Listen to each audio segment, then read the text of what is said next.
Meanwhile, back in Babylon, um, first of all, I want to give all praises to Yahweh, Bahashim, Yahushai, Bahashim, Kakadash. Double honors to the apostles and the elders of Great Millstone. Salutation to all the brothers and the few sisters out there onto the Zyphonians from the seed of Abraham, Isaac, and Jacob, Shalom in the Hebrew, which means peace. This happened today in New York City. One of the projects, this is how New York City projects look. All right. Many stories high. I believe some like 20. Could be more, could be less. All right. These are the project buildings. They said I was in the Bronx, somewhere in the Bronx. It was a gas line that exploded. All right. No evidence, no foul play, but the foul play that is being orchestrated, automatic. Well, it's scriptural. Everything is scriptural. Everything that's happening in America is happening for a reason. Now, who lives in those projects? Oh, surprisingly, Jake. Jake do.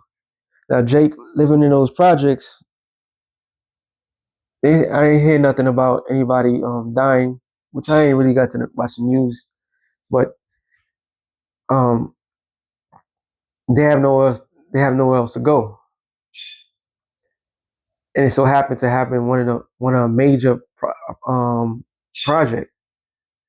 Okay, there's NYCHA and so forth. So poor people are always being subject to more situations. Now, if they were rich, they could have their money and move out quick whatsoever. They have nothing. All right, they have nothing. They have nothing, and they lost a lot because that obviously that building's condemned. If they be fortunate to get their property, I think most majority of them is going to go into shelters. Okay, and the travesty goes on. Another day in Babylon, another hurtful, painful situation. But this is all part of the curses that's on Babylon. Okay, matter of fact, I kept yapping. Numbers 33. I want to say 36.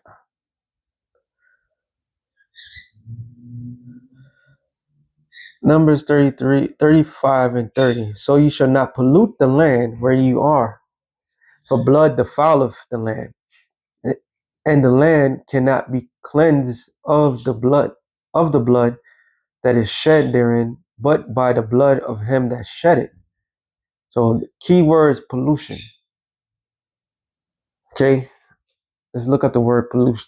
It says the Hebrew words kanap, kanap, to be profaned, be defiled, be polluted, be corrupt. Keyword corrupt, right? So we already know America stole everything. It was built on America, 50 states, all bloodshed of the Native Americans, the consistent destruction of the Lord's people. Corrupt. It says, having or showing ill willingness to act dishonest. That's one way. That's not the one I was looking for. This is all only by gains of, let's see, made unreliable by errors. Nope, that's not what I was looking for. These are all correct definitions, but there's another one.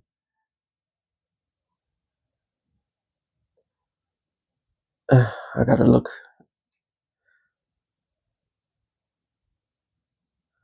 And there's nothing but corruption. I guarantee you, though, for those houses, those that's because what most likely is going to end up happening. It's going to be in the news. They're going to talk about how was the gas line? Did they cut? Did they undermine um, certain inspections? How could a gas line be that? How long was it leaking? You know, that's what they end up saying. The meaning that the city wasn't taking care of the city housing. But there's another meaning. Etymology. Yes, corrupt.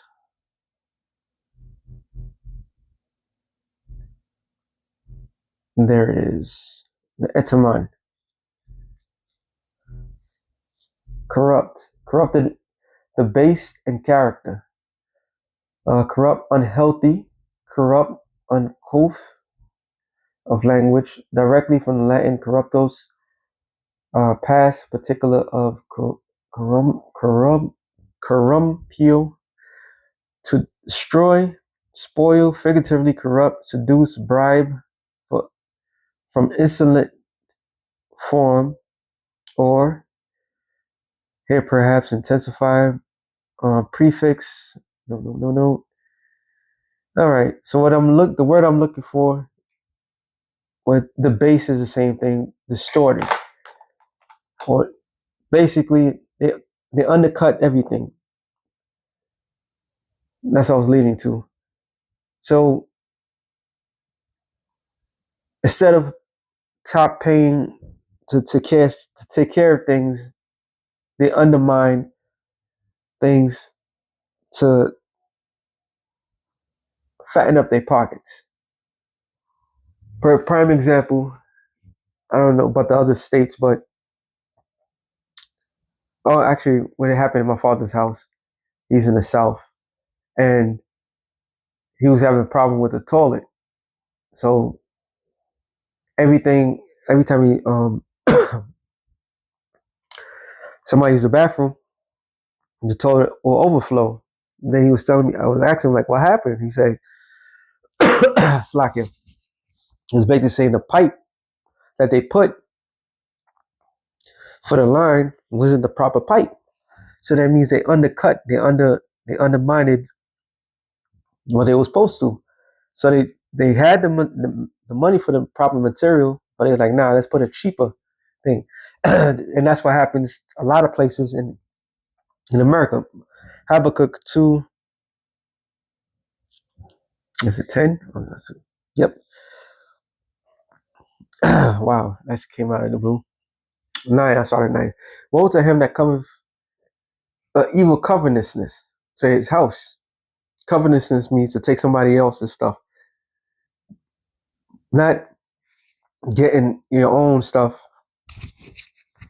making your own, taking somebody else's um, property.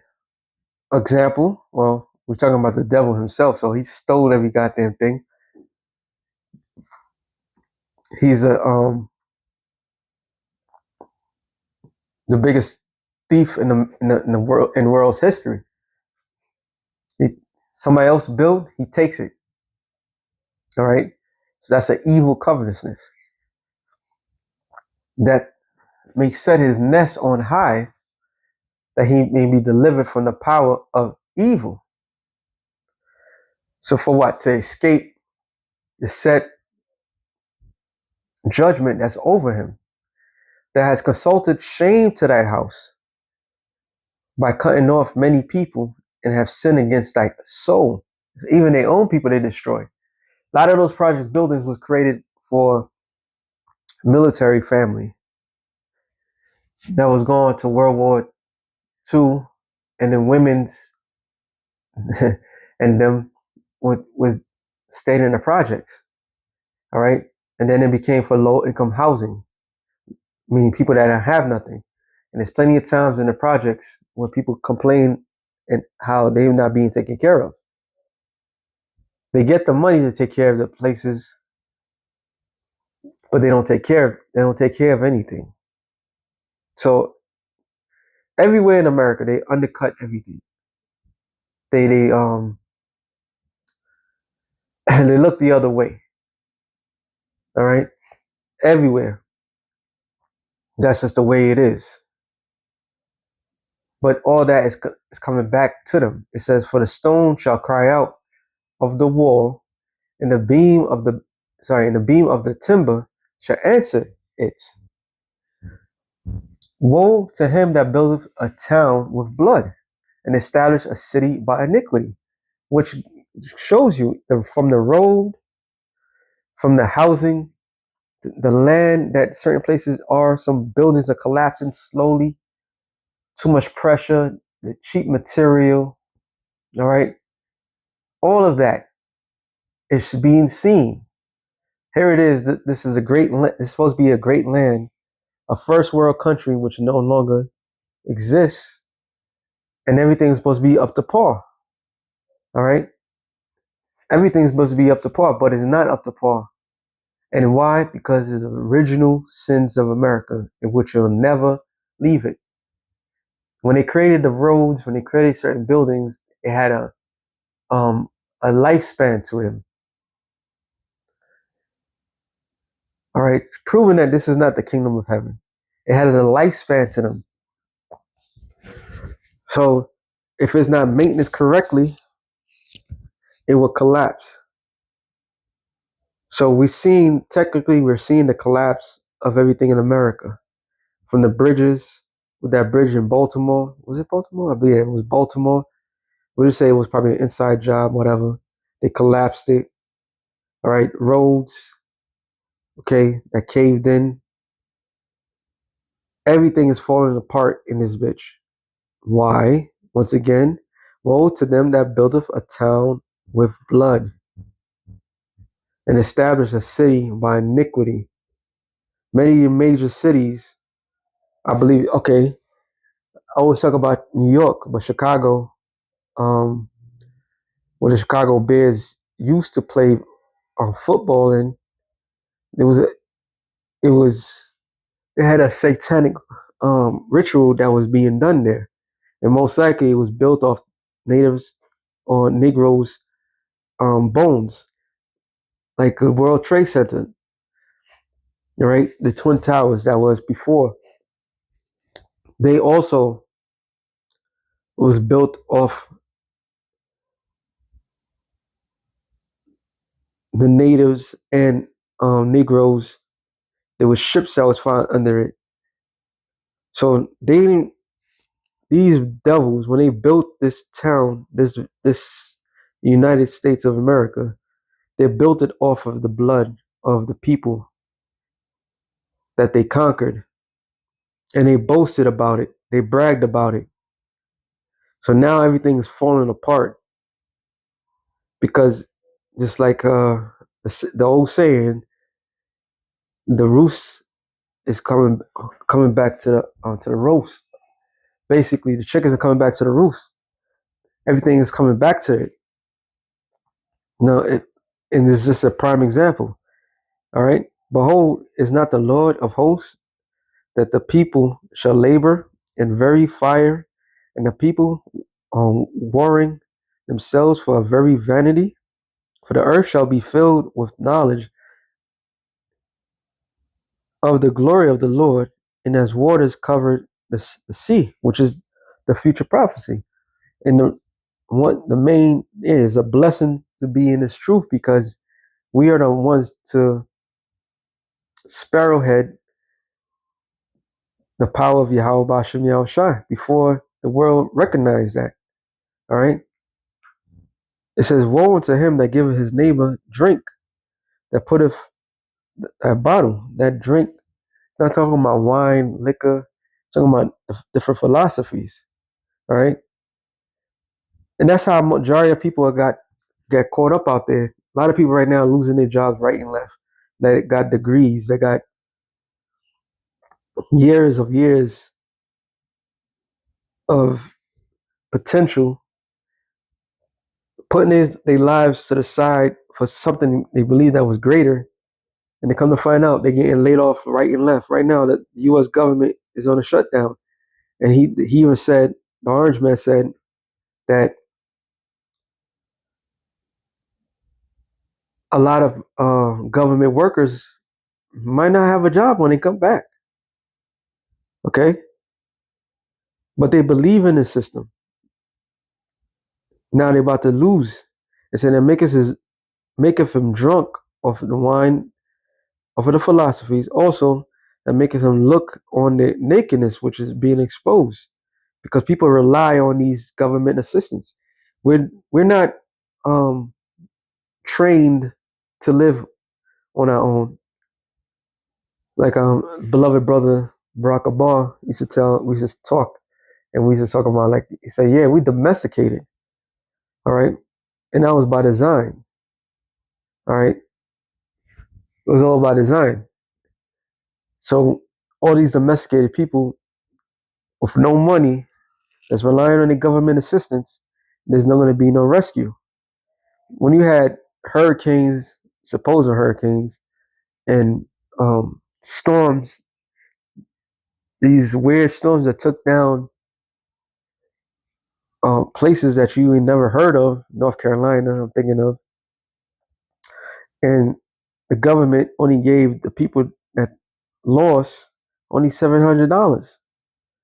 Maui, when they got the random fire,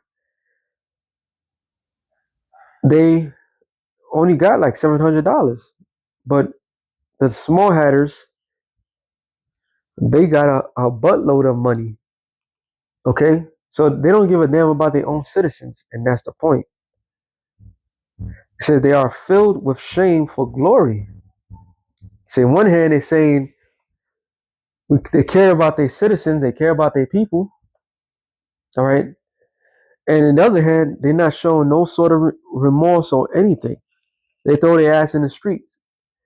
So getting homeless now today, that's a life and death situation, because you're forbidden to be homeless, and they'll throw you in places where you don't want to be. That's why I find this very curious how that thing happened. Yes, it's a travesty, but what's going to happen to those people over there, and what's going to happen to all those other projects? And a lot of projects are being reinvented.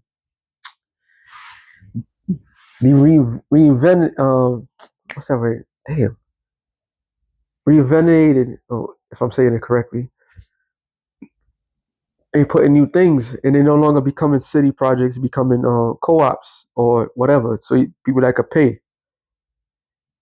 So that's also kicking people out. Then you have the thing called gentrification that's taking place, kicking people, the poor people, out of the neighborhoods that they've been around their whole life, and just because a certain demographic is moving in, they got to leave. So all this shit, and once again, the America's original sins, all this is adding up. Okay, all this is adding up. But all the things that they've done, all the wickedness that they have committed, they use it as glory. They glorify it. This is why they're going around changing history to make history look softer than what it is. It says, the drink thou also, and let thy foreskin be uncovered. The cup of the Lord's right hand shall be turned unto thee, which is what? Slavery. And that shameful spewing shall be on thy glory. And everybody's realizing who's responsible for all these things. They create program systems to help, supposed to help the poor, and all it does is make the poor worse condition that they are in. And then they turn around and destroy these places. So I don't believe that was just by accident. There's a nefarious thing that's going on in America. And stay prayed up, because we never know what's going to happen next. So with that being said, shalom to the elected nations. Shalom.